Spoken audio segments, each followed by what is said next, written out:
that's amazing.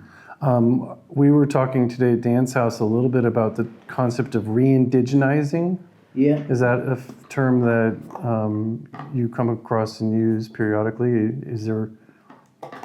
So reindigenizing is a term that I've heard Dan. I would say Dan coined it. Okay. So the term where he kind of split it off from is decolonization, and that was started in Canada. A lot of the activism terms that the Native American movement uses comes from the activists in Canada because they kind of started the internet force of the Indigenous movement. Okay. Northern America, outside of Canada, like the actual U.S., we're the ones that invented the Indian movement. That's where it comes from, but they really led the charge on the media portion. And that's why when you hear things like Turtle Island, that really comes from like 7 tribes from Canada, and that's part of their creation story. Okay.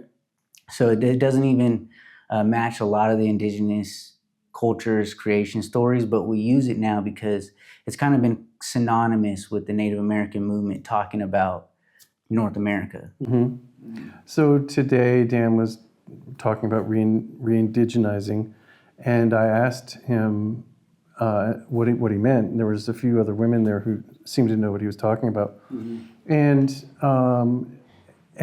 as I understood it, it was about reconnecting our spirit and our lives with the earth, being in these boxes and these built environments and in these like constructed worlds can sometimes really separate us out from the elements, the earth, and our other flora, fauna, relatives, and so forth. And so I asked him, is that something that me, a white colonial settler, male, European descent, could I re-indigenize?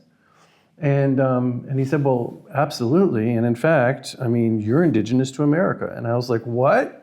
He's like, yeah, you're more American than I'll ever be because my people came from this area tens of thousands of years before America ever existed. And I thought to myself, because my understanding, which is constantly evolving as I learn more, is that I'm the farthest thing on earth from an indigenous person. Is he talking about the land bridge theory and coming from the migration from Siberia? Is that what he was referring to? Well, no, not to my knowledge. But he was saying that he's not an indigenous American because America is this like European concept. Oh, okay, that makes more sense. So he's indigenous to the land before it was ever America. So he was kind of cracking a joke, but he was being very clear too that you're more American, indigenous American. Yeah. Okay. Because I'm like that asshole who came from Europe and started like wiping the place out and created this like this reality or whatever it was, this thing. I mean, this box right here that we're touching, this is like this built environment is this thing that we build ourselves into to get away from the natural world. That's the whole, and we perfected that essentially, and we brought that over from Europe. And far from me to be able to fully articulate what life was like before European settlers came here, but what I have been told is that the humans and the animals and the flora and all who lived here were much more connected together and with each other and with the earth and weren't like walled off by pavement and concrete and glass and plastic. I mean, I've always thought our culture is like stretching a thin plastic film over the earth, and that's like what our culture does, is we saran wrap everything that's natural, maybe everything that would be indigenous. You know, and when I say we, again, I'm talking about myself. Right. You know, so that was an interesting conversation that we were having, you know, this morning. And, that is interesting. At first, I thought you were talking about the land bridge theory, which a lot of natives actually don't believe in, and there is some evidence to show that our civilizations have been here prior to when the land bridge would have been frozen over, which is. There's a little bit of argument. Some people say 16,000 years. Other people say 30,000. I haven't heard any number past 30,000. And there's civilizations that have, you know, tools that are around that same time down in South America and Mexico and things like that. So I think there's footprints that are found in the sand in New Mexico that are over 20,000 years old. And there's even a man a native man in Montana who traces his roots back through DNA 17,000 years ago. Mm-hmm. And so we say time immemorial.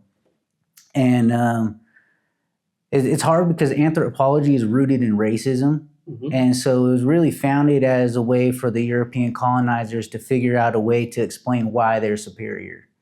And so most of that is that when you look into it, that's what you're really going to find is more racist rooted information.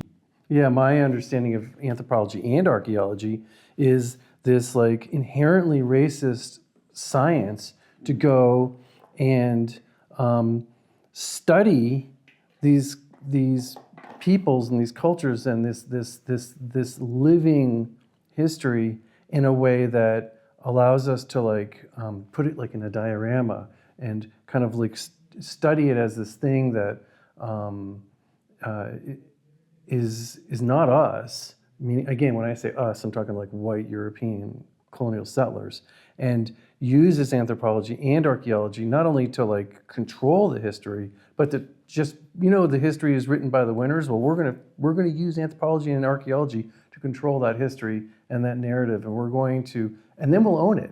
In fact, we'll take these items that belong to these cultures, and we will move them across whole continents, and we'll put them in our little museums. And yeah, that's a huge conversation right now, is the museums and how they're still holding on to a lot of burial sites. It's shameful. Mm-hmm. It is in this day and age for any museum to be holding on to indigenous artifacts or anything that came from somewhere else that was in that region. I'm sorry, but it's an idea whose time has long since. Well, it's the white savior complex where they're saying that if it wasn't for us, you would have lost this history, because in their mind, we were uneducated cultures who couldn't write things down, who couldn't remember things, who had no respect for just, in their minds, we're just warring tribes that would have been running around eating off of fire pits for the rest of our lives, not wearing any clothes. That's good life. That's their, yeah. Actually. Yeah, but it's not really the case, because if you look at Native Americans, I mean, a lot of cultures were doing successful brain surgery for hundreds of years prior to colonialism. We had trade routes that stretched from South America all the way to North America. I mean, you got the Grand Trail that you can connect to right here. The highway system was built on our trade routes. We had common languages, and so the warring tribe concept doesn't even make sense in the first place. I mean, everybody's going to have a conflict here and there. Mm-hmm. But if you think about how old our civilizations are, which many are older than the pyramids in Egypt. So understanding that concept, if we were just a bunch of warring tribes, we would have destroyed ourselves, and there would be one superpower, kind of like how there was in the Roman Empire, the Mongolian Empire. There would be some type of empire in the Americas if we've been around for that long, if we were just warring tribes. In fact, we were all peaceful nations. The idea that the indigenous people weren't like aware of their history, or that it would have just been gone. It's like, I'm sorry, but it's right there about 15 feet in the ground, and it's not going anywhere. The stratigraphic, layering of the earth and the way history and geography and geology intermix and preserve history, and for somebody like me to come by and just say, oh, well, you don't even know it's there, we had to dig it up. It's like, fuck off. Yeah. I mean, seriously? Yeah. I mean, what an asshole. I look at that and I think it's shameful. I really do. And I have been blessed to be able to have a little bit of critical distance from my own culture, and to be able to see if I were in the middle of it, I wouldn't know. I sometimes think like I'm in the middle of the donut. I don't know what it tastes like. And I've been fortunate enough to get outside just a little bit, and it's become at a great cost oftentimes, and be able to like get a little perspective.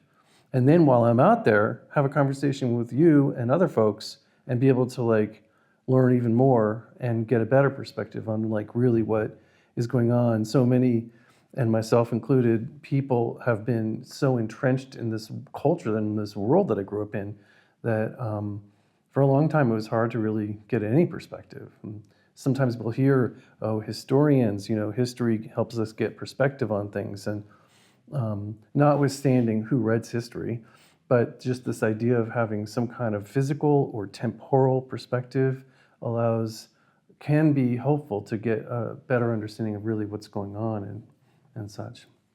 So did you grow up around indigenous communities? Is that why you have this perspective now, or is it through your work that you've developed? It's been over many years. I grew up on a farm for like the most formative thing of my life was on a small apple orchard in Vermont, and in a very small town called Middletown Springs, and it was a lot of very poverty and low income people lived there. I wasn't necessarily experiencing poverty, but I did have a chance to like learn what it was like to have dirt under my fingernails, to garden, to farm, to raise goats and that kind of stuff. And when I got out into the world, as it were, I was just shocked, frankly. And I went into performing arts and theater, never an actor, but like a set designer type of lighting designer. And then I went to a Quaker college, and that is where I felt like I, for the first time, started to understand what it meant to have peace not only within myself, but within and together with other people. And the Quakers are inherently pacifists. They are conscious objectors to war, which isn't necessarily What is Quaker? Quaker is a European derivative form of a spiritual, cultural lifestyle that's very simple, that doesn't really involve or get involved in a lot of like complexity with like society. I wouldn't say it's so far as like Mennonites or other types of. So it's not like the what's that culture where Amish. Amish is not like the Amish? No, but it's on a continuum. And but the Quakers believe that God is in everybody, and they are very They prioritize peace. They prioritize nonviolence. They prioritize consensus. Like instead of like the biggest person wins, it's like, well, let's all sit around and talk together about how we can come in a circle and better understand each other. And is it biblically based? it is. And I was never attached to any of that. I was more attached to the culture. I was never raised Quaker, but there were a lot of aspirational ideas that helped form some of my ethics, my morals, and my thoughts about peace, about community, about helping other people. And I think that is kind of how I ended up getting involved in being in the nonprofit sector, like nonprofit organizations. That's really the only industry or activity I've ever been involved in. And it started out with the arts.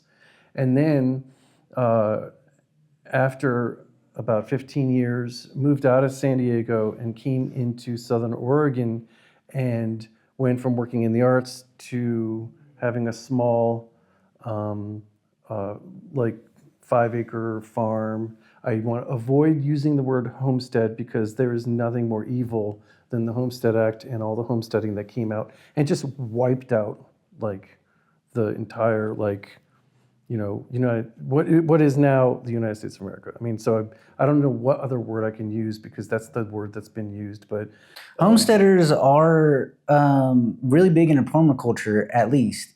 So like if you look online, most of the people under permaculture hashtags are talking about permaculture are people who associate themselves with homestead. Okay. And so while, the homesteaders did take land from natives, so did everyone else. Mm-hmm. And I think it's important to not demonize people from where they come from, but move forward, Okay. Yeah. Well, I use that word understanding that some people are very concerned about it. And people are concerned about the talking about biblical as well. But there's actually a lot of natives who they do both. They practice biblical religion and they also practice their traditional native roots. Mm-hmm. I've had a few elders on that they would say, because you were talking about ethics and morals with in regards to the Quaker College, and that's how you developed your ethical moral center. And that stems from a biblical place. Well, a lot of the elders who practice Catholicism or Christianity and their traditional roots would say that at the core, it is all the same ethically and morally. And we all are praying to the same God, whether we know it or not. And so. Well, okay. And so what I did was I went from being, strictly into the arts, nonprofit, into more agriculture. And what I mean by that is local folk people growing food and feeding their neighbors. And so I got a chance with a few other people to start the Cave Junction Farmers Market, which is now this lovely, thriving community activity that has education, agriculture, arts, music, food, and then the vendor booths. It's just the whole community, hundreds of people, 500, 600, 700 people every Friday afternoon come together in a big park setting, and it's just a real dream, and to have been part of that, and my life has continued to evolve. And then about 3 years ago, I got involved 3.5 years ago in water, and the way I got involved in water was there were what were referred to as like cartels, but really they were organized crime syndicates, and they were from Northern California and mostly Eastern Europe, and they did to our region what I imagine it must have felt like to a very small degree 150 years ago when people like me came in and took over, the West. But these organized crime syndicates came into the Illinois Valley, into Southwest Oregon, and pretty much sacked our region. And they just destroyed the land and took it over. They took Mother Earth medicine, this gorgeous, beautiful medicinal plant, cannabis, and turned it into this, device that extracted the value of our soil and our water and turned it into money so that they could then profit off of it. And they left behind a wake of trash and waste. There were human rights violations. 2,500 people were estimated to have been temporarily living in our small little area, and were, I feel, rightly referred to as narco slaves because they weren't getting paid, or they weren't getting paid well, and their living conditions were horrendous, and they were under armed guards. And it was really just the most extraordinary. So I thought you were using the word cartel as like symbolic, like a water cartel kind of thing, but you're talking about actual cartel people coming up. So you're speaking about in Northern California. Southern Oregon. Southern Oregon. And so I would assume this would have to do with the weed industry. Yes, the cannabis industry. And what I'll say is that in the Illinois Valley, which is Cave Junction area, for like 50, 60 years, there's been a proud heritage and tradition of growing Mother Earth medicine, like 24 plants in your backyard type of thing. And families being able to grow good quality organic medicine and put food on the table, buy a car, pay off their house mortgage, put their kids through college, that sort of thing, and live at the end of the world, as it were, because this is a very rurally isolated and generationally impoverished region. It tracks with some of the most impoverished regions of West Virginia and Mississippi. And it's part of one of the best weed growing conditions in the world. Absolutely. Yep. And so what happened is that all these people from out of the region, in just like 1 or 2 years, just sacked the region, and it went from a steady amount of acreage, as it were, like backyard pot growing, and it was in 1 or 2 years, it nearly quintupled. The acreage went 450% increase. And these people were using chemicals and pesticides, and they were just greenhouses everywhere. I mean, it looked like our valley looked from overhead from a plane, looked like a giant DEQ violation. Department of Environmental Quality, they do like trash violations. I had grown cannabis under the medical marijuana authority that Oregon Health Authority provided, just like everybody else did. And so I had an understanding of like the culture of organic medicine and learning about that. And what I saw happen was the most extraordinary industrialization and desecration. And so I was when was this back in 2021, and I was hired by the Soil and Water Conservation District to assess two things. One was assess how the community felt, like do market research on how the community feels about what's going on, what their experience is, and then do actual scientific research on the problem. And so I held a number of meetings within the region, public meetings, and collected a lot of market research and information and had two-way conversations in big town halls. And I also spent 8 months after flying over the valley in a grid with a 4K video camera and did passes and got the entire 200 square miles on video at a very specific altitude.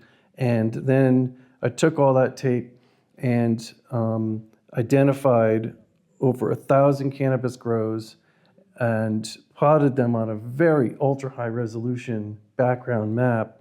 And so what I did was I took still images out of the video, put them into Photoshop, and then cleaned them up a little bit, exported them into Illustrator, and cut out the actual locations and put them on a really high quality map. And I was able to like do this ArcGIS or similar. In fact, it ended up being ultimately GIS, but the process I used was kind of a homemade process. But it was down to the 1 foot resolution, and because I'd been a gardener and a farmer and had also grown cannabis, I was able to identify like there's 6 different growing styles that have different irrigation requirements, whether it's greenhouse, not greenhouse, big plants, little plants, really packed in, or more row crops, or however they were grown. Get the different irrigation requirements based on the square footage and get the most accurate assessment to date on the amount of water that was used. And I calculated that 82% of the cannabis grows were these new crime syndicates. 82%. they were like guerrilla growing, and then Yeah. were they kind of just siphoning off streams somewhere? You betcha. Streams and mostly groundwater.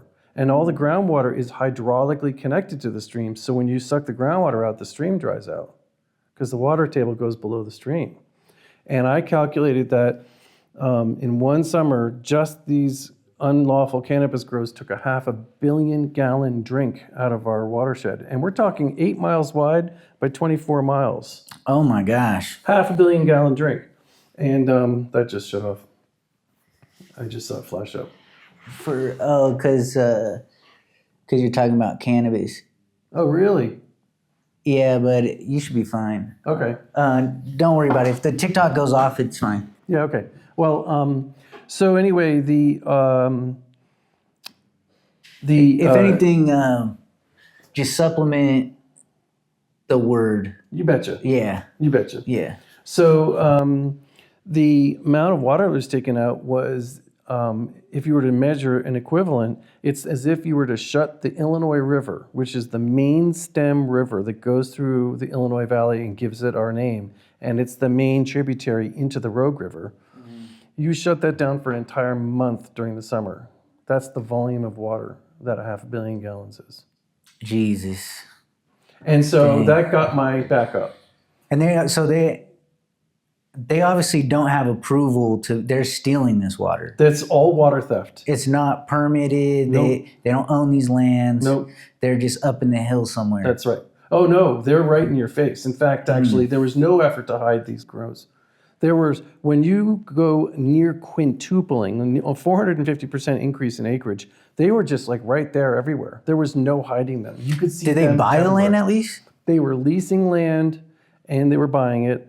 A lot of it was leasing land. They go to this, landowner who's just got some meadows, and they're like, "Look, we'll give you $100,000 if you let us, use your land for the summer and don't ask any questions. And yeah, we're going to pump your water too."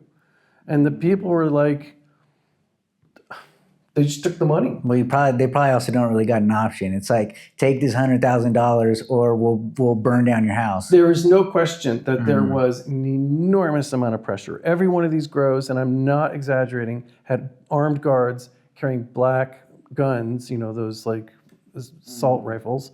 And a lot of them were wearing body armor. This is not, I saw it with my own eyes. I saw neighbors showing me photographs. This is not an exaggeration.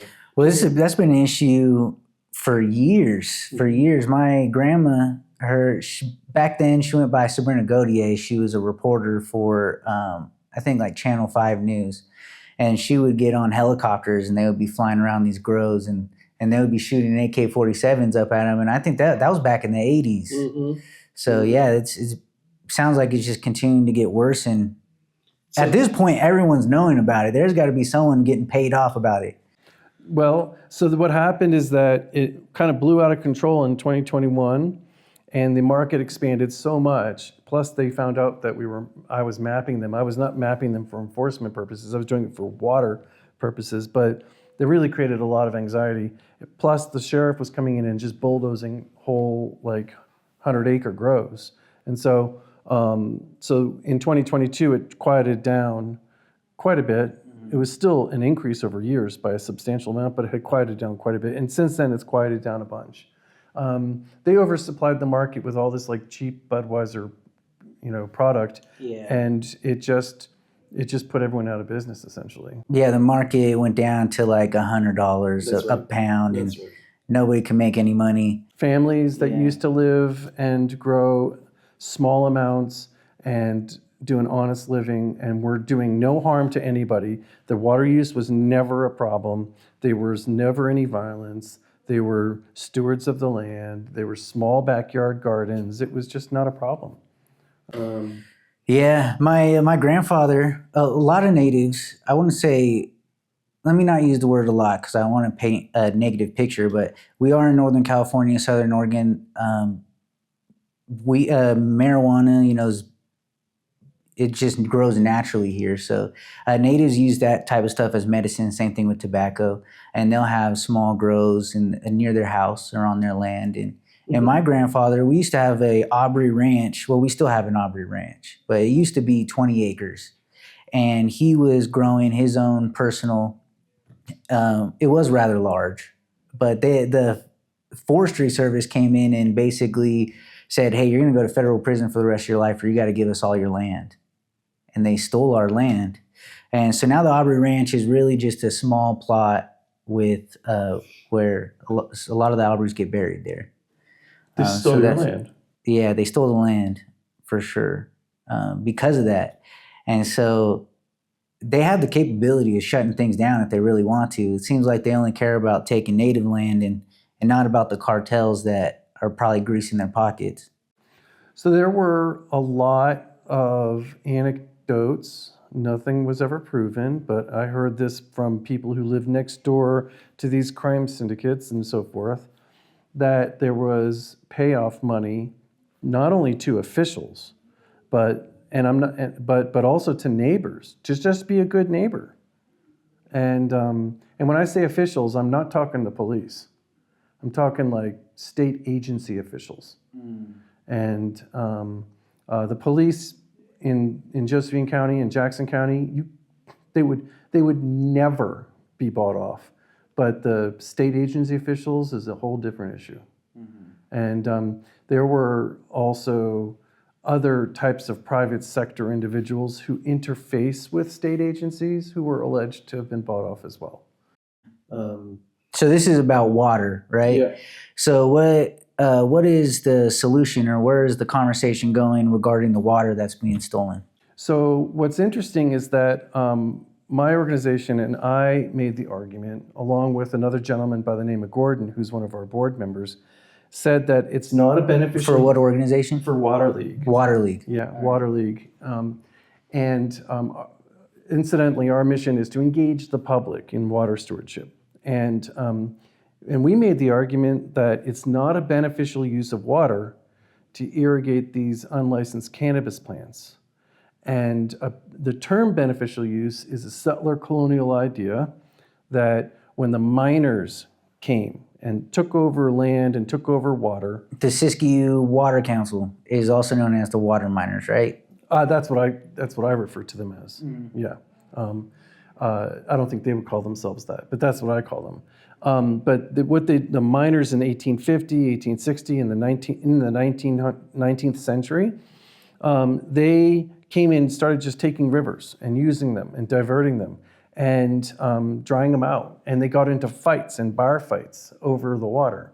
And so they came up with this system that said you can only use the water if you put it to beneficial use, meaning like you used it for something. And otherwise, if you can't just claim this water and then not use it. That's called speculating, and they won't allow you to speculate. They also came up with this ridiculous idea, which is very juvenile, which is whoever got there first gets first right to the water. Sounds like natives own it then, huh? I mean, Or no? but the point is, Whoever's the first white man to get here.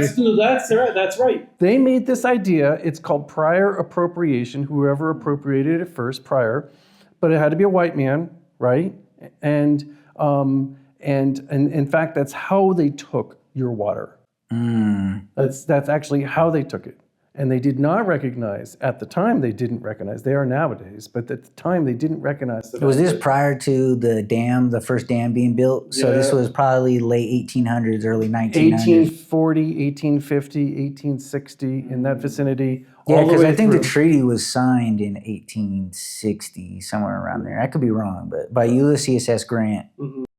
Well, the idea was that whoever was white enough and got to the river first, and put the water to beneficial use, then had claim to that much water. And that's how they sorted out their bar fights was, I got there first, you got there second, you get there third. So when we dewater this river and we kill everything, and it's like August, well, the first person to not get their water is the last one in.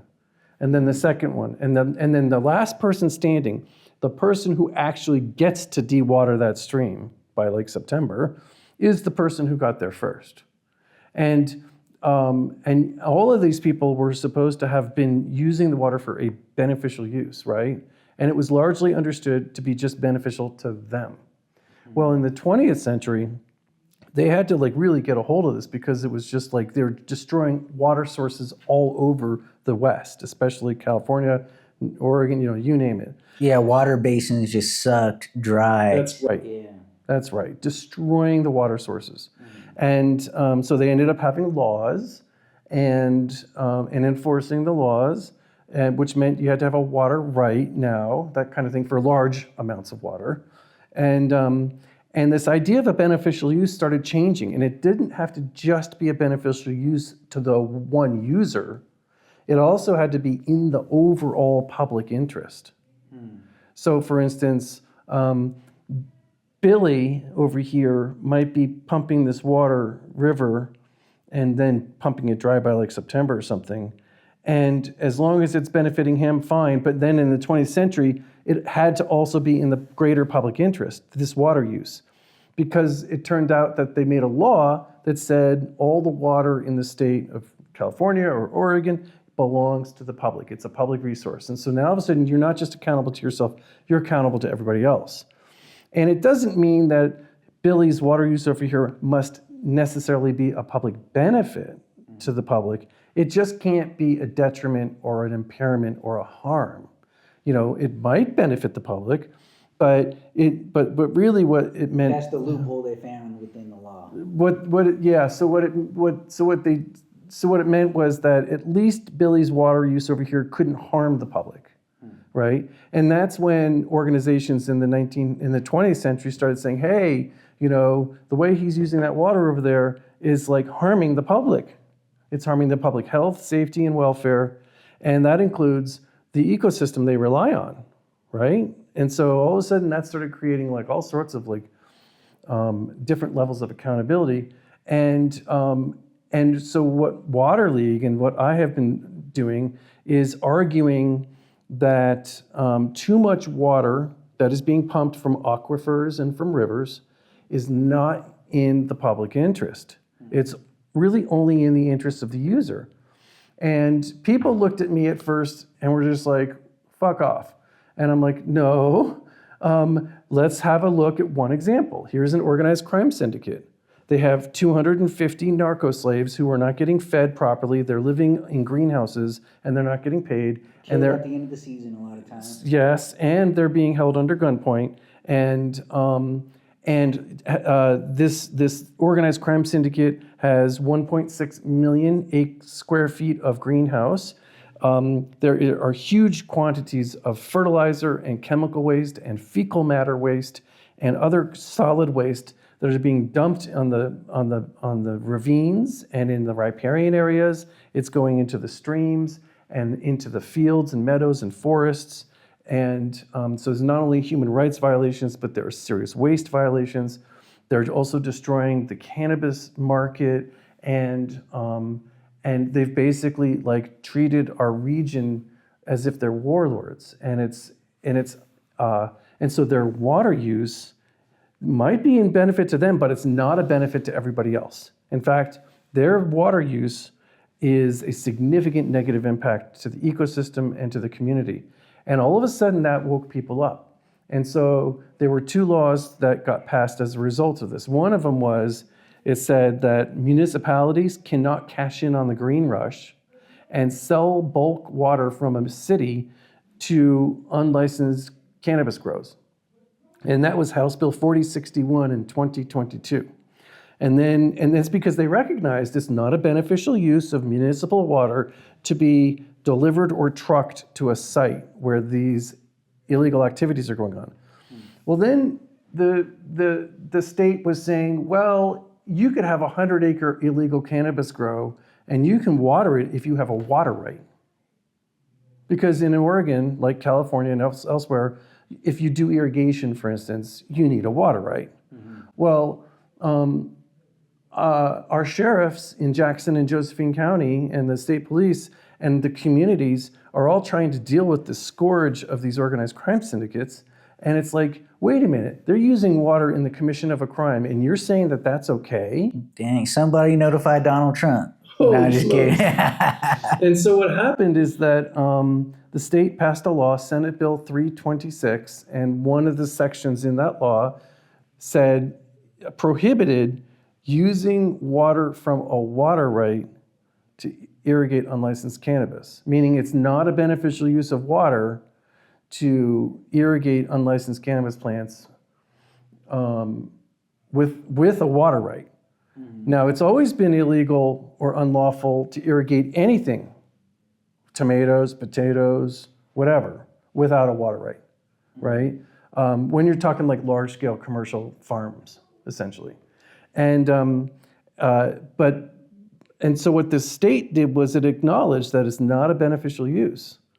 It might be beneficial to the user, but because it's not in the beneficial use of the whole public, it's not a beneficial use. It's not okay. And you know, some people will be like, yeah, but Chris, you grew cannabis. You believe it's Mother Earth medicine. I'm like, absolutely. But I don't support organized crime syndicates destroying our riparian areas, polluting our streams, dewatering our groundwater and aquifers and creeks. I don't support narco-slavery, and I don't support growing like these chemical weed. It's chemical weed, basically. It's poisonous. I mean, it's not medicine the way they do it. And so Mother Earth medicine grown organically in a backyard with love, you know, that's not posing an existential threat to the community and it's not harming the ecosystem, that's great. But what they were doing was really very harmful. Mm-hmm. And so this idea of beneficial use now is being looked at as, it's being understood now more in the public interest. And our organization has said very clearly, a plant does not have to be heavily regulated by the OLCC for its irrigation to pose a threat to the ecosystem and the communities and the public interest. That means the 1 million acres of alfalfa grown in the desert that's draining our groundwater reservoirs, and they're taking that alfalfa and they're shipping it over to Saudi Arabia and the United Arab Emirates and to China and Japan, wherever the highest dollar is, that, we argue, is not in the public interest. That is destroying our water sources. And that is destroying our water sources for a very small benefit that is going almost exclusively to the irrigators. There is a 2023 report called The Business Case for Investing in Water in Oregon. The Oregon Water Resources Commission commissioned that report. And that report points out that only 1.5% of Oregon's GDP, state gross domestic product, comes from irrigated agriculture. 1.5%. So it means it's all being exported, right? That's been grown? No, when it exports, actually, that's part of our GDP. Actually, it just means that irrigated agriculture doesn't contribute jack squat to our GDP. You know, people think it's, farming and irrigated agriculture, it's like this big economic, it's not. It's 1.5% of our GDP. Could go away tomorrow and the state of Oregon wouldn't notice. And nobody. Where does the GDP come from? The GDP. Oh, well, so for instance, let's do a comparison. There are these things called water-dependent businesses. So it's not like irrigation, right? They don't count that as a water-dependent irrigation. That's just a water business. There are businesses that use water one way or the other. One example is like a Facebook server farm. They use water, right? I mean, but other businesses, Coca-Cola bottling plant, beer, breweries, that kind of thing, right? Water-dependent industries in Oregon, businesses, they account for 30% of the GDP, and they only use 6% of the water. Oh, I didn't tell you this. Irrigated agriculture uses 78% of every drop of water that we extract from our streams and our rivers. So an industry that accounts for less than 2% of the GDP is taking up 70% of the water for the entire state. 78%, yes. And that is our Water League's symbol. Our logo is a trident, and that is where we are carrying our trident against. We are destroying our water sources in Oregon for 1.5% GDP. And the reason why this is actually a thing is because we have a law that says that water use must be for the highest economic purpose, quote unquote. Like, that's the law. And it's like, hello, this is not a highest economic purpose. This is, in fact, probably one of the worst economic purposes. This is, this report I called The Business Case for Investing in Water in Oregon. This report demonstrates that irrigated agriculture is probably the worst case for investing in water in Oregon. And, if we had all the water in the world, who cares, right? But we don't. I mean, we're pumping our aquifers and our groundwater reservoirs dry by irrigating hay crops and forage crops. This is not even food that you buy at the farmer's market or at the grocery store. This is like making food for cows that are being used for, I don't know. Most people, they think that, especially in this area, and even because of President Trump's comments, they're thinking that because of dam removal and river restoration, and we have free-flowing rivers now, that we have a water crisis because we're essentially allowing the rivers to run out to the ocean in order to protect fish like the smelt or the salmon. But it sounds like it has really nothing to do with that. That is the biggest malarkey lie ever. So for starters, back in the 1840s, 1850s, when they started stealing all the water and using all the water, they actually considered a beneficial use anything that diverted the water from the stream to do something like mining or whatever, right? If water did flow down the stream out to the ocean, they considered that a waste. And what's interesting is that, like a sine wave, that changed. And that changed, and it actually became clear in like the mid 20th century, like 100 years later. So we're talking 1955, 1960, that the dominant culture started recognizing, oh no, there's actually a lot of value in having these streams be a stream, right? I mean, there are no fish in a gravel road. And when we turn our streams into gravel roads, there are no fish. There are no macroinvertebrates. And in fact, there's almost no watershed. You have just created a desert. And the people don't go swimming, the fish don't go fishing, people don't go fishing, you don't go canoeing, you don't go tourism. I mean, water features are the source. If if gasoline is like how you put gas in a car to go on a vacation, well, water sources like streams and rivers and oceans, they are the source of almost all tourism one way or the other, right? And the interest in having streams actually be streams and not a gravel road became really clear in the mid-20th century. We are seeing some people, not everybody, but we are seeing some people, you just referred to them, who are going back to this like miners, like the miners who came here in the 1840s and 50s, who are adopting that view that the only good river is a dry river by the time it reaches the coast.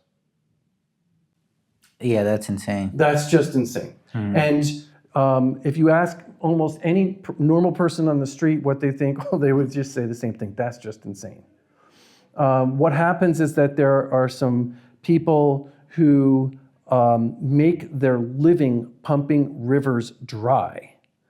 And they are the ones who we're hearing the loudest. They're the ones who are getting in front of cameras, and they're the ones who are getting out there and throwing a fit. And this is the issue. Our laws, both in California, Oregon, Washington, you name it, all over the West, all of them, every state law says, every state has a law that says water equals money. And when water equals money, then they're going to mine that water until it's gone. And what's interesting about the difference between using water and mining water is using water is you use a little bit of water and then it goes on. Mining water means you use it until it's gone. So if you were to mine for gold, what you do is you go and you mine for gold and you stop, not until it's completely gone. You stop when it's just not worth getting the last little bit, because it's worth something, but it's not worth your labor. And same with water mining. They'll go and punch a well, a hole in the ground and put a well in there, and they will pump that aquifer dry until they reach what's called the economic pumping level, which is a legal term.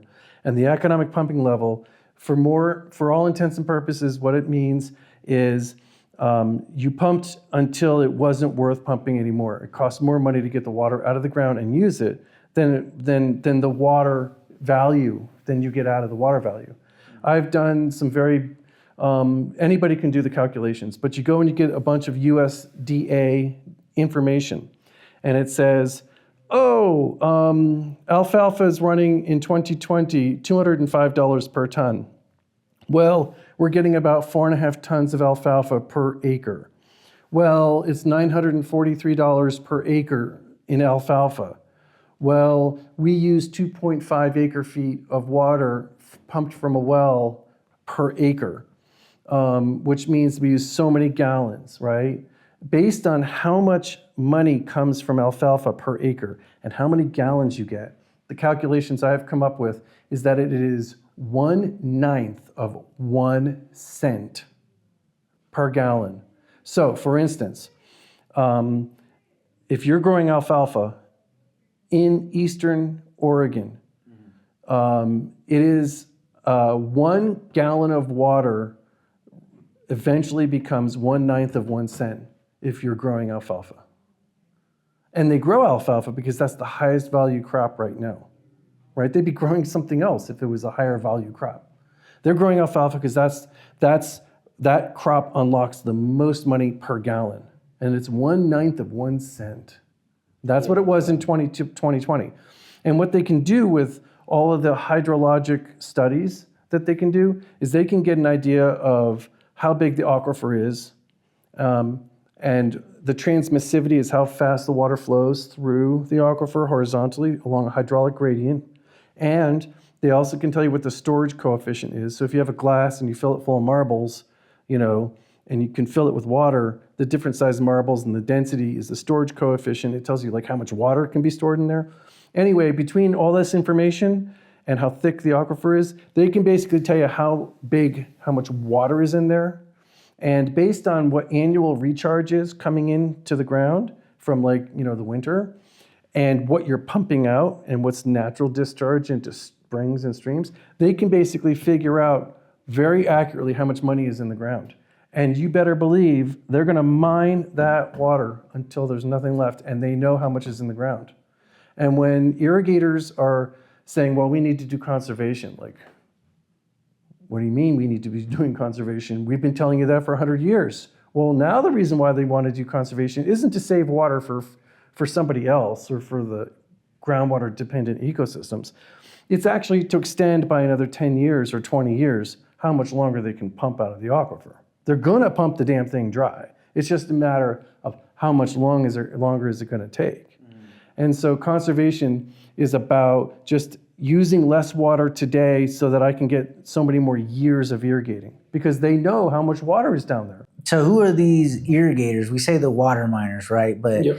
are these American Yes. landowners? Yes, they and are. that they're selling these crops overseas, mostly to like the Middle East. There is a variety of markets where these products are sold. Some uses of water are better than others.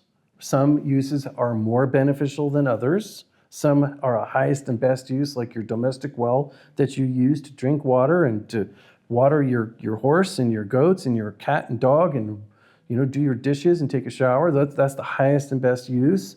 There are some uses of water that really shouldn't be, that should not be allowed.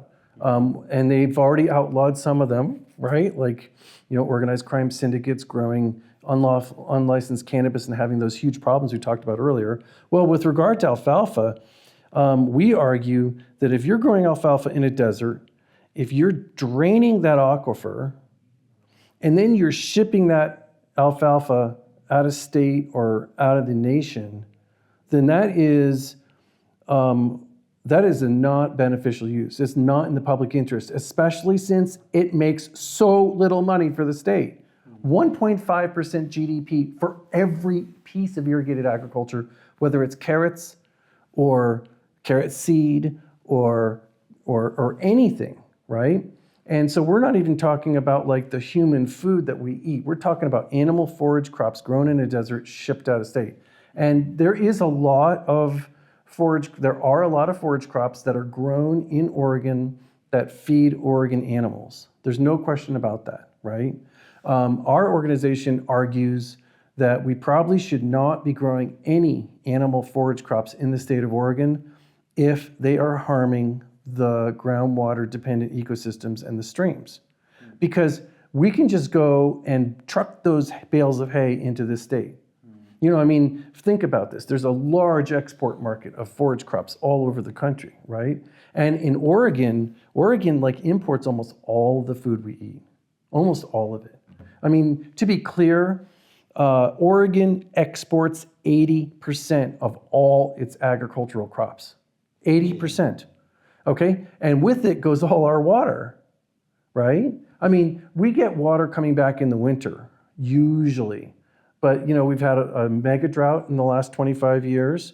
This year looks like we might be having a halfway decent water year, but still, when we pump these aquifers dry, they take generations to recover. And that's if you stop pumping from them. But we don't, we just keep using them. And so our groundwater levels are dropping and are dropping and are dropping. So it isn't that necessarily growing alfalfa, pumping it from groundwater, and then selling it abroad. That's not necessarily inherently, who cares, right? But if you're destroying the groundwater resources, then all of a sudden we need to ask ourselves, what are we using that water for, and what better purposes should we save that water for? How about saving it for the future, right? I make the argument that the present is in a resource war with the future, and we're fighting the future with its hands tied behind its back because it's not here to defend itself. And if you've ever remembered like this idea of seniority in water rights with prior appropriation, like I've got a senior water right, so I'm the person who can use water and regulate everyone else off, like all the junior water right holders. Well, the present moment has like a senior position over the future, and we are essentially regulating the future off of fresh, clean water. When the future comes 10, 20, 30, 40, 50 years from now, what are the conditions of the aquifers, and what will the conditions of our streams be? One of the things to remember is that as water quantity starts going downhill and we start like losing water in streams and we start losing water in the ground, the water quality also plummets. So in a stream, the water gets hotter, which kills like all the fish and the macroinvertebrates. It creates big algae blooms. And then when all of that desiccates in the summer, it creates cyanobacteria. Now you've got yourself a toxic wasteland instead of a river. And it's like a gravel road.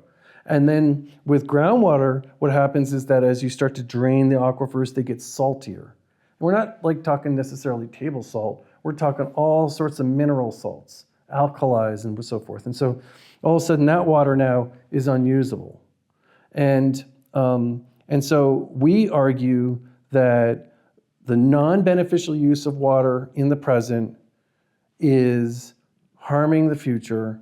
We are, resource war, as you know, is a war that's fought between differing forces over a natural resource. Well, we are doing that to the future. So what's the process of getting water laws changed? Because from what I've seen, at least for the dam removal when it comes to the tribes, and the process that we did is it was a combination of luck and hundreds of millions of dollars, because the dams weren't meeting they weren't meeting the ecological requirements that California had. They were up for an assessment, and they did not pass. So that didn't even have anything to do with us. It was just the perfect timing for us to come in and start pushing the narrative, right? And then it was a lot of time. The whole process took like 20 years by the time it was said and done with, and the dams came down. So is that kind of like what's the process on this end of getting these specific water laws changed? So you said something very interesting about how the dams weren't meeting a certain criteria anymore, right? Well, that's interesting because that's essentially the argument we have about, let's just use alfalfa again as an example. They're growing just hundreds of thousands of acres of forage crops in the desert, and they are not meeting certain criteria anymore. In fact, they may never have, with regard to reasonable standards for maintaining stable groundwater levels. And what's also happening is that by pumping all this water from the ground and putting it on the earth, the pure water evapotranspirates, but all the salt stays there. So now the ground is it's always been very alkali out there, but now the ground is becoming even more salty. And so what's happening is they are, for all intents and purposes, plowing salt into the fields by irrigating from the groundwater. And irrigation causes soil salinization everywhere, including out of the Columbia, Colorado River and everywhere else. So there are criteria that are not being met that are resulting in significant degradation of not just soils, but also water sources. But how does that work in that industry as far as, do they have a license up into a certain date and then they have to provide proof that they're meeting the requirements? Or can they be assessed at any time if you challenge their... So what happens in Oregon, and it's like this in other states, and I'll also get to your question about how do you change the laws, because that's a really important thing that we're working on, is that if you want to use water for like a large commercial industrial purpose, like irrigation, okay, you need to get a water right. Now, if you have a house and you want to put a well for your house, you just go and drill a well, and you get the well driller to come, and they do a start card, and they get a well log, and you get what's called exempt use. There are 225,000 wells in Oregon on houses that are domestic wells, and they use 4% of the groundwater. They don't use hardly any groundwater. It's just not a big deal. They use so little. But if you want a big water use, you got to get a water right. And what they'll do is you go through this process, you get a permit after you make an application, and then you get your system built and all your irrigation set up, and you start using it, and then you perfect the water right, meaning you show that you're using it, and you prove beneficial use, which is essentially proving that you're using it for the intended purpose of irrigation, for instance. Well, you might have done that in 1910 or 1940 or whenever, but they never go back and look whether or not you're still using that water right for a beneficial use. Yeah, and they probably got that water right by trading a couple cigarettes over a couple whiskey drinks and fucking beating someone up out back and trading a donkey, you know? That's actually how they all happened up until 1909. In fact, that is how they happened. Before 1909, they made what are called decrees, and they literally would nail a piece of paper to a tree if they wanted to. That's crazy. Yeah. But in 1909, 1910, they passed the water code in Oregon. So you had to get a water right because they had to bring law and order to the process because it was so chaotic. Yeah, they did have to probably go and kill all the natives in the area first before they claimed that. Oh, man, they were killing. I have been studying the history of the Harney Basin, which is Eastern Oregon, and the extraordinary, genocide, the extirpation of the indigenous population there is extraordinary. There's one white settler who came through who was fairly famous, and he said, wow, I've been across all of America and I've never seen a more dense population of native people, Indians, than I've ever seen than in the Harney Basin. And they all got wiped out, basically. And when I say that, I have to acknowledge that there are a lot of indigenous people who are living in this area. They didn't all get wiped out. But what I'm saying is that, at the time, 95, 98% were killed and forcibly removed. My ancestral village, Pequon, which is on the Klamath River, it's the upper river, and they came down to the village and rounded up all the adult men and killed all the adult men. Yep. Chopped off their head in front of the entire village. And so the only men left were boys, unfortunately. Wow. Oh my God. Fuck them. Well, digression here, the cowboys that were doing all the herding across that, well, their modern day version is the irrigator. That's who the cowboys became today. The cowboys who were clearing the land back in the 1800s all the way into the early 1900s and running cattle and grazing them and trampling over everything and destroying everything with hundreds of thousands of head of cattle every year. They went from running cattle to growing their feed and irrigating their feed. It's the same thing. It's the same racket. It's the same people. Cowboys to irrigators. They just passed the mantle, as it were. And so anyway, what was the question we were getting on? It was passing the laws. How do you get the laws changed? So what we are arguing is that the state needs to go and audit every single water right. There's 90,000 water rights in Oregon. Those are big commercial water rights. They're not your house. And they need to audit them. And the way you audit them is you figure out how much water is being pumped. You make sure you're not pumping more than the water rate says you can, and that you're not going at a faster rate than the water rate says you can. And then we want to know how much water is being used on how many acres and where that is located, because sometimes they're not doing it where they should be. And what is it that you're irrigating? What species of crop, if it's over 100 acres, or what family, of crops, essentially. So the state has an idea of how the public's water is being used. I mean, if the irrigators use 78% of the water, and if the water belongs to the public has a right to know that all that water is being used in the public interest. And part of being in the public interest is that the water use isn't harming the water sources, and that it's not shutting off water for the future, and it's not harming the ecosystem. It's not harming the fish. It's not harming the flora, the fauna, the watersheds. That the basic environmental health of the ecosystem is intact. Yeah, everything should be sustainable. It should all be a sustainable practice. Yep. Yeah. Yep. I do agree. Yep. And so to change the laws, one of the things that Water League did was we do a lot of research and we do a little bit of work like a think tank, as it were. And one of the things we did was we called for the beneficial use of water to be for posterity. And posterity is a fancy word that means future generations. So the beneficial use of water for future generations. We argue not only does the water use obviously have to be in the benefit the user, but it has to also not harm the public of the present And we make the argument it can't harm the public of the future. So all water use must be beneficial for future generations. So that's like the bottom line. So how was your water league founded, and what kind of influence do you have?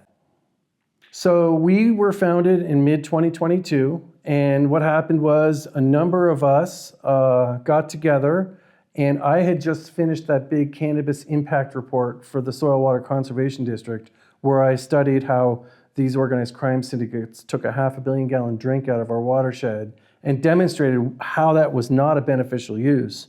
And we were like, wow, there is like a whole world of water out there, and there are problems with how water is being used and abused, and we need to get ahead of this. And so some folks who have a lot more experience than me were very interested in this concern. And I had just come off this gig, and I was working with them, and I said, well, you know what, let's do this. And so we picked our name, Water League. They basically hired me as the executive director, the founding staff member, and we are only about 2.5 years old. But in that time, we have substantially started to shape and inform the public discourse on water laws and water use. And there have been a few laws that we have had our hand in, which has been making sure that the beneficial use of water is ensconced in the actual uses as it relates to the public. It's not just something that you do once when you get a water right. And we are at this point providing information through reports and papers and documents to impact how water policy through legislation and administrative rulemaking and managerial decisions are made in Oregon. So for instance, a recent paper, it was over 40 pages long, was about modernizing what was called the conventional wisdom on how water policy is made in Oregon. And the reason why we came out with that was because the Governor Kotek, who, big shout out to Governor Kotek. Shout out Governor Kotek. Yep. She called for modernizing Oregon's water code because she, like many other people, agree our water code is in dire straits. It was completely formed and controlled by the largest water users over the last 100 years. Imagine, we've got this big problem, the Wild West, water use is like chaotic, we need to bring some order to it. So the officials over the last 100 years, what did they do? They went to the largest water users for like water policy objectives. It's like asking the fox to guard the hen house. And so that's the same issue. That's like the issue with the Supreme Court, and that they don't have a code of conduct that they had to follow. Up until 2023, they finally established one. Mm-hmm. But they're still the ones that have to hold themselves accountable to the code of conduct. Yeah, right. Congressmen who are going to, give themselves their own raises. So, so the governor called for modernizing the water code, and she went and had her staff scope out what that would look like. And so her staff went and identified 4 highly esteemed water use attorneys. One was an attorney for tribes, 2 were attorneys who are professors, one at the University of Oregon, the other at Lewis and Clark College, 2 of the top environmental law schools in the nation, and then 1 attorney who works, professionally for like irrigators and that kind of stuff. And I mean, he was like one of the most like concerned attorneys. The gentleman who actually represents like water users, he had some of the, he acknowledged some of the biggest concerns. Anyway, these 4 attorneys, they scoped out 6 major priorities for what needed to happen. And I looked at this and I thought to myself, wow, Christmas came early because these folks really stuck their necks out and they spoke truth to power. And what do you think's happened since? Policy's been getting changed? Well, so the folks who who have the most political power started panicking, and it's not looking like the water code's getting modernized anymore. There are some important laws that are advancing in this 2025 legislative session, but I wouldn't call it modernizing the water code. I'd call it like just doing some incremental changes that are moving in the right direction, but by no means are we addressing the endemic and systemic wrongs and structural problems that are leading towards the destruction of our water sources. Yeah, that's how most legal battles go. I feel like they drag it on as long as possible in long courtrooms and court dates, and until finally they have no choice but to actually change something. Well, so our paper was called not modernizing the water code. We called it modernizing the conventional wisdom. And I define the conventional wisdom it's when common sense hits that brick wall of reality and then you go beyond reality. That's conventional wisdom. It's everything beyond common sense. And the conventional wisdom about how to set water policy, who sets water policy, and just the idea that we think of water as we use water, we exploit water, we extract water. This is the wisdom. These are the words of the wisdom. The words of the colonizer. Yes. And I have learned from you and other folks like you that that water is life. And I'm like, well, how is water life? Well, if I were to dry up, I'd become like a piece of beef jerky. I mean, water is what animates me. And I have come to learn that my own body is the closest to water I will ever get. And that, in fact, I am a discrete hydrologic unit of the Rogue River system. Like I am just more of the river flowing. And I've learned that if I am water, then how I treat water is how I treat myself. It's how I treat you, and it's how I treat other people. And if I am not right with water, then I am not right with the rest of the world, and I'm not right with the rest of like humanity and everybody else. And I believe this. I mean, I get emotional and I tear up because water is starting to react inside of me. And I believe that. And I believe that if we don't get ahead of these policies, and if we don't stop using water, I mean, if water is a relative, and if water is alive, then like our friends and our family members and our coworkers, we don't use people. That's a sociopathic thing to do. We don't extract from our friends. We don't exploit people, and we don't. But these are the words and the verbs that we use for water. And so, if we don't get right with water, then we are not going to be right with ourselves. And if we are not right with ourselves, our communities and our cultures and our watersheds are at great risk. And the water inside of me knows that. I believe that to the core of my heart. And water holds memory, and they figured this out through the scientific method by basically emitting a frequency into water, like vibration or sound, right, and then they freeze the water, and the water will freeze in the pattern of the frequency in which they had put it in. And so that just shows that water on its own, just that a colonizer would look at a body of water and say, not think it's a living thing, and think it's a dead body. They would equate life to maybe being the fish or maybe a plant inside of the water, and not think of the water body as actual living. And so right there, that scientific method already just shows that there's memory. So there's some type of intelligence to water. Yes. And natives, we believe that water has a spirit, just like we believe everything has a spirit, and everything has a medicine. And so it's not just drinking the water because our body is 70% of water and we need to sustain our life. It's because it brings us life. It brings us healing. And especially for coastal people, coastal natives or river natives, like the Yurok people, the Modoc people, the Klamath tribes, the Karut Nation, the Talawas, on this Klamath River, I mean, we feel like it's running through our veins. You know, we have that deep ancestral connection to it, that energy that we can speak to and connect to, that has elder wisdom, that memory, that knowledge that it passes on to us. And that it's something that colonizers can't necessarily understand.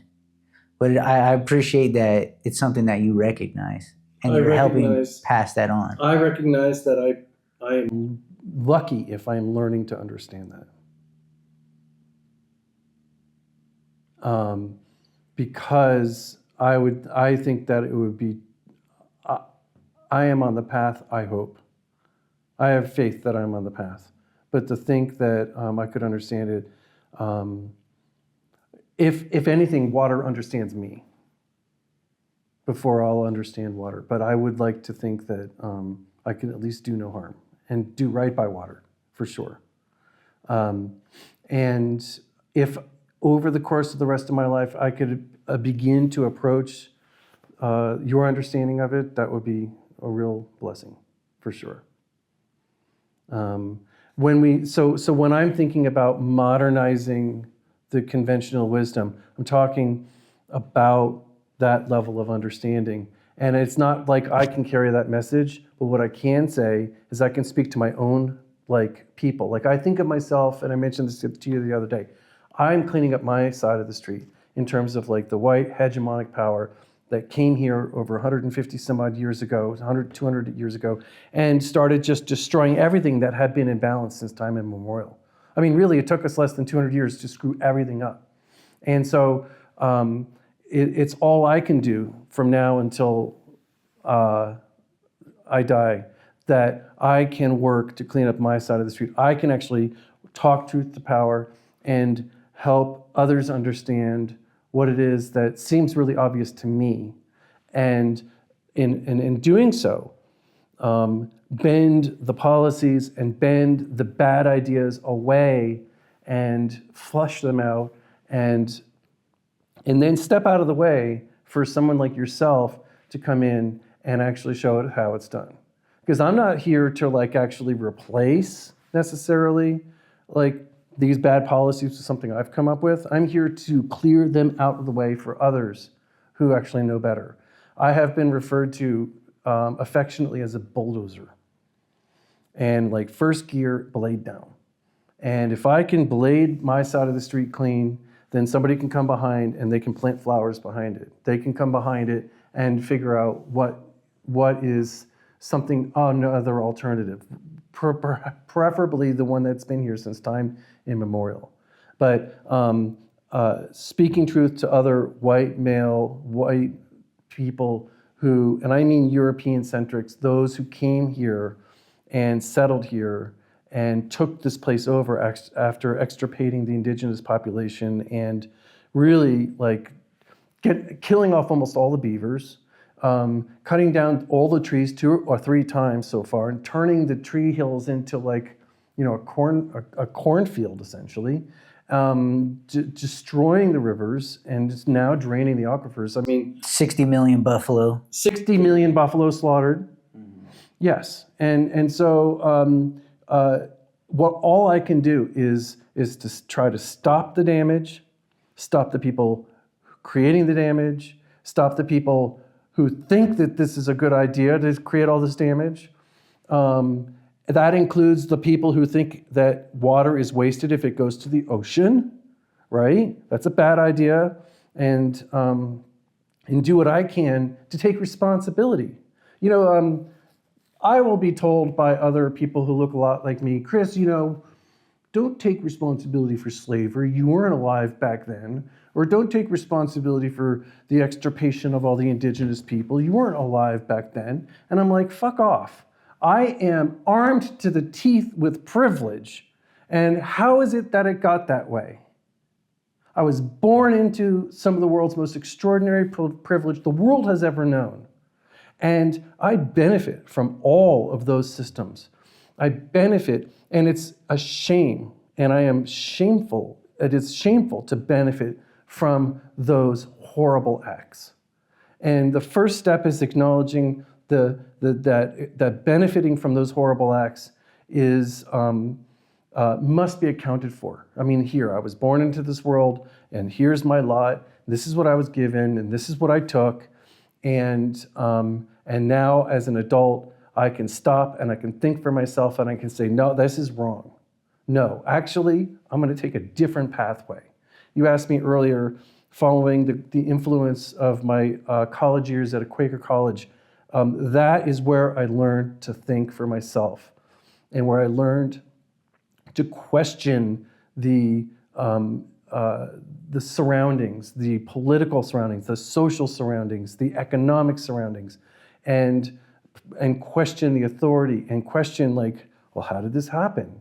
There's a famous term called shifting baseline syndrome, where you're born at a certain time and you just kind of move forward in time and you take everything for granted. All the streets were here, those buildings were here, all the street lights, the schools, whatever, the library, and you just take for granted that they were always there.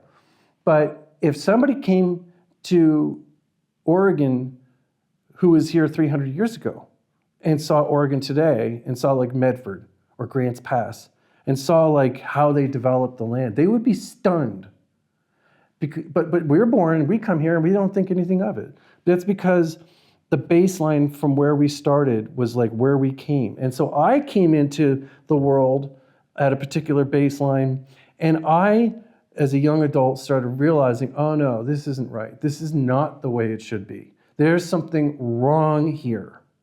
And it's all the people who never question the reality that they're in, that really don't really question, well, what's wrong with draining water out of a river? What's wrong with draining the aquifer? I mean, who needs beavers, right? I mean, these, it's like... It's the difference between human economic interest and actual human interest. You just have different values. If someone is creating wealth, they would see that as the greatest positive outcome. And if to Native communities, if you are taking care of your land and you're taking care of your elders and you're passing on your traditional knowledge, that's the greatest outcome. Not even taking in an economy into the equation. But then the people who think that raising the GDP, creating wealth is a positive outcome, they'll look at Native communities and they'll see a poor culture. I would through their eyes, they would see that as a poor culture that isn't actually prospering, isn't growing. Even though we look at them and think, wow, these people are not growing, because our perspective of growth is different. See, because my perspective of growth has more to do with my inner journey and healing my traumas and reaching spiritual enlightenment and trying to connect to my ancestors and the elder relatives like the trees in the river, because that takes years and dedication and practice. You may not, I'm inherently have more of a connection to the river just because of my ancestral roots to the land, but it's not inherent at the same time, because I still have to practice and reach a certain level after years and years to have communication, right? But on the other side, where people are putting years and years into developing economic growth and wasting resources, they're also not putting any time in place into like a spiritual growth and enlightenment. They're not healing traumas. If anything, they're creating more traumas and passing those on and starting the cycle on for their child and their next people. So we look at that and say, wow, that culture isn't growing. If anything, that is a spiral downwards to its own destruction. Mm-hmm. So I hear you loud and clear about the different value systems. And it may be a value, and I'll use an extreme example, just right off the top of my head. It might be a value for somebody to think, wow, if I just cut down all the trees off this hillside, that'll be good. And, or the value of like a sociopath, right? We acknowledge that science acknowledges that there are people who are sociopaths. And what they value is what they value, right? I'm using an extreme example. But in my own life, while I do my very best to respect the fact there are other cultures, there are other languages, there's other types of food, there are people who live in different geographies, there are people who have different value systems. I believe, despite the amazing and wonderful diversity of humans in this world, that there are some values that are reprehensible, that are intolerable, that are unacceptable, that are harmful, that are destructive, that are based in selfishness. And it's not just run-of-the-mill selfishness. We're talking a type of greed and rapaciousness that is destructive and harmful to others. There's a philosopher from like the 1800s, his name's John Stuart Mill, and he was known for a number of things, one of which was in a book called On Liberty. He said, early on in the book, he said, and I'll paraphrase, the only right for stopping or prohibiting somebody's liberty is to prevent harm to others. And so we have these political debates of what is harm. Because, so here's Billy, and he's doing something, and Sally is like, oh, it's harming me. And so the law says, well, if you're harming Sally, then Billy, you may have freedom and liberty, but you don't have 100% freedom and liberty. It's restricted, and it's only restricted to the extent that you're doing harm to others. And Sally is alleging harm over here. And so then we have, the law look at the situation, and they agree, yeah, that was harming Sally. You got to stop. Billy's value system might be, well, it was good for him, but it was harming other people.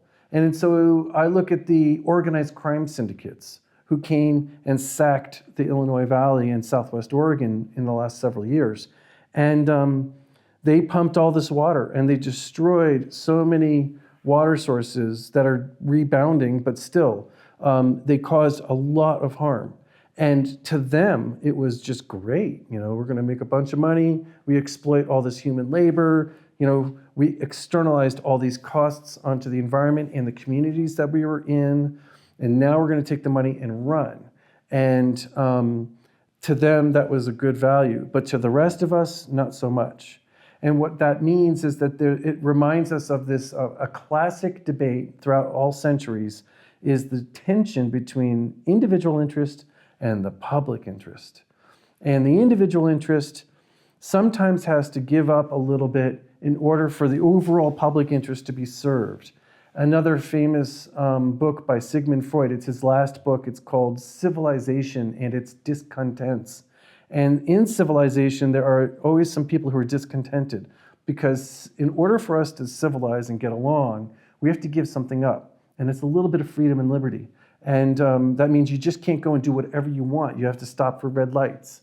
And so the discontents are these people who are malcontent and upset about the fact that they don't get to have 100% freedom or liberty. And that book was about this classic struggle between the individual or special interest and the public interest. And so we in America, we try to find balance in this. And the balance we try to find is as much individual freedom and liberty as possible while staying within the general reasonable assessment of what is the public interest. And so we stop for red lights. We have all sorts of different behaviors. And when we use water, if water belongs to the public and it's a public resource, then how we use water might be good for you and your special interest, but it can't harm the rest of us. And so the value system that cutting down all the trees on the hillside, well, that might be in a particular special interest, right? But is it in the broad public interest? And some people might say, yeah, I like to have toilet paper, cut down the trees.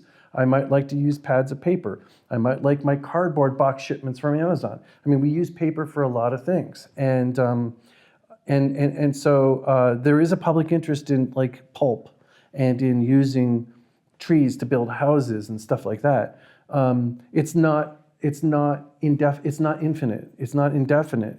There's a limit, and really, we get back to the folks in the future, 2-3 generations, as you would teach me 7 generations from now.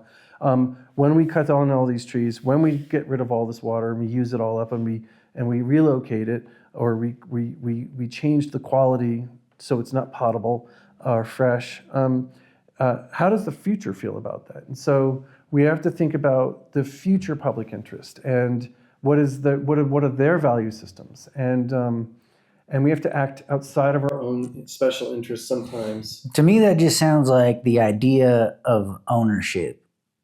When it comes to natives, we don't have an idea of ownership, right? And that's all built into colonization, manifest destiny, even having like kings and queens and monarchs and all that.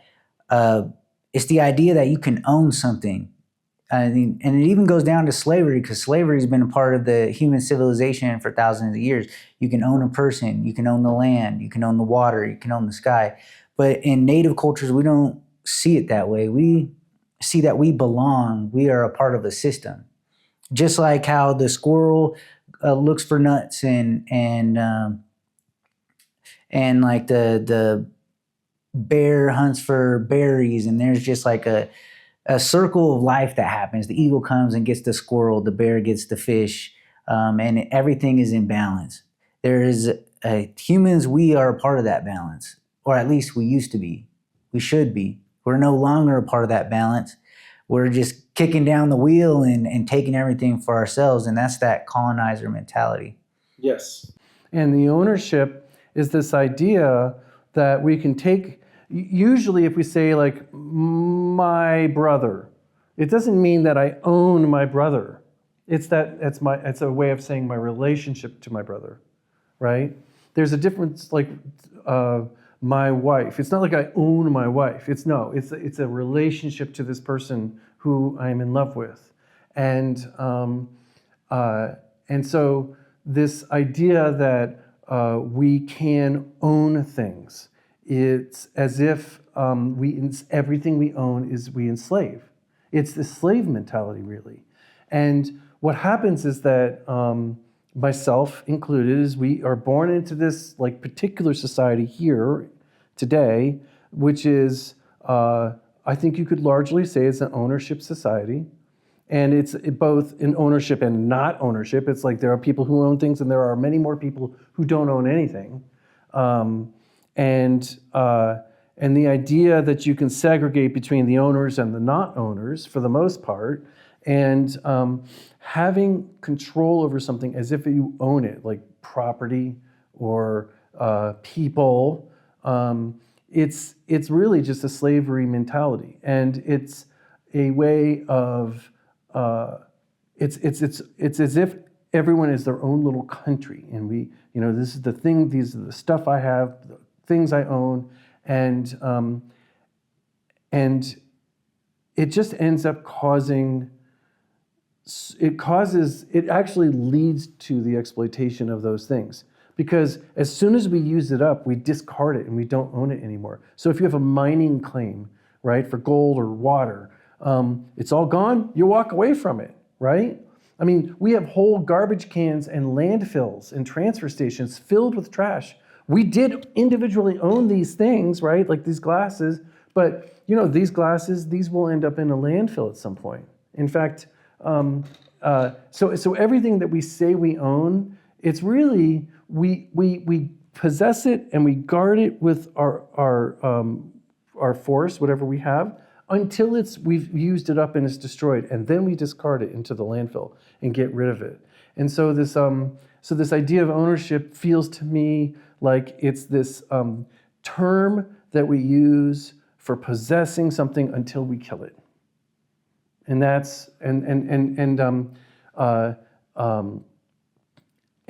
so essentially it's a process of like controlling until it dies, and then when it's dead, we get rid of it.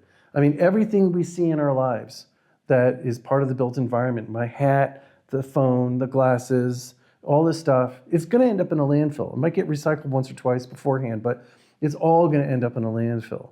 And yet, before that time happens, people are going to lay claim to it and lay ownership to it. And what's interesting is that how many landfills were there before white settlers came here? None. None. Everything was always just alive, whatever, like, phase that it was in, right? Like a tree that turns into a snag, right? That's not a useless tree. Now it's a home to like different animals. And it's falls over, and then it starts to compost into the ground, and it starts to like return into something else that's living. And so we are the ones who came here, enslaved and imprisoned all the things that we could put our hands around, and then strangle the life out of it, and then discard it as a piece of waste. And I just don't understand how everybody just doesn't see that. It's like, that is what we do. Like American capitalist culture, it's taking the ecology and we're turning it into the economy, hammer and tong, 24/7. And then in that process, we use it up for its energy value, essentially. And as soon as that economic and energy value has been spent, it becomes waste. And waste is really just this human, and when I say human, settler cultural viewpoint, because really it's just waste to us, right? There is like a diffuse piece of energy over here, like the wind is blowing or the sun is shining or there's some gas or coal or oil or something like that.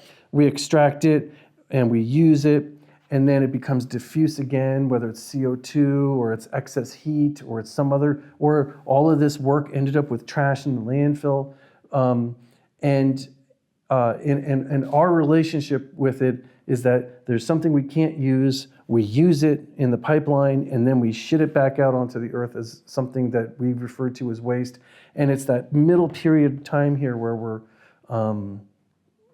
we think we're living and where we think we're doing things that are valuable, that are economic, that are making money, that's contributing to GDP, that's like, and really it's just this like really short temporary moment where we think we're in control, but the infinite expanse before and after are really where everything else is, and we just have a very myopic, short-sighted vision into this little world. And again, that's how we use water. We pump it out of here, and we put it through pipes, and we use it, and then it becomes essentially like another form of waste. And in fact, what happens is it evaporates, and actually because of climate change from pumping too much oil, all of this water is getting relocated in different parts of the globe. I mean, we agree that the number of water molecules on Earth is pretty stable. It's just that they're being relocated different places. It's, some people call climate change climate chaos. There'll be flooding, and then there'll be really long dry periods. There will be places that get too much water. There'll be places that don't get enough. Temperatures are going to be changing radically. And what's specific to Oregon is happening here is that the drier areas and the drier times of year are getting drier, and the wetter areas are shorter and they're warmer. So there's going to be less of a snowpack. And because we cut down all the trees in Oregon constantly, the water runs off the hillsides like a porcelain plate instead of like soaking and percolating in. And so we end up having all this water run right out to the ocean. And so it's like feast or famine. So we get all this water in a winter like 2024 or 2025 winter, and it rushes through the watersheds and heads out away from us. And it's not percolating into the ground like it used to. Yet we're still pumping like it's 1949, and we're going gangbusters, pumping, as soon as the wet season goes and it starts getting hot, all the irrigators are pumping like crazy. And they're even pumping with greater frenetic energy because of the drier climates. The hotter air is evaporating off more water from the plants, and so there's a greater throughput. So we're pumping more water from the ground, we're pumping more water from the streams to keep up with the climate intensity during the summers. It's a feedback loop that is worsening, and so And so the recharge isn't happening as much in the winter, and we're pumping harder in the summers.